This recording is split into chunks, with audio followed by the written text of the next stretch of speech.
Magandang gabi, Philippine Air Force. Narito ang magiging lagay ng panahon ngayong araw ng linggo, 19 April 2026. Para sa update nga po nitong si Bagyong Sinlaku, ito po ay wala na sa ating monitoring domain at sa kasalukuyan wala naman na tayong binabantayang bagyo o low pressure sa loob o labas ng ating Philippine Area of Responsibility. At itong Ridge of High Pressure Area naman ang nakakaapekto dito sa may extreme northern Luzon. At para sa magiging lagay ng panahon para bukas, asahan natin dito sa Luzon, sa Visayas, maging dito sa Mindanao ang bahagyang maulap hanggang maulap na kalangitan na may mga pulupulong pag-ulan, pagkulog at pagkidlat.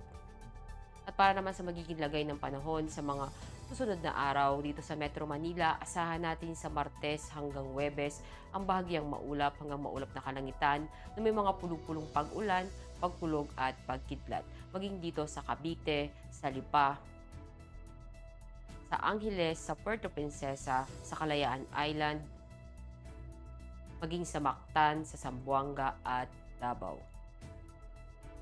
Ang araw ay lumubog ng 1811 at sisikat bukas ng 0540. Para sa ating moon illumination, meron tayong 6% increasing. At para manatiling updated sa lagay at taya ng panahon, i-follow lamang ang Air Force Weather Center sa aming mga social media accounts. At yan lamang po ang latest update natin sa weather sa ngalan ng aming commanding officer na si Colonel Alvin Jan Q. Gador, POP GSC.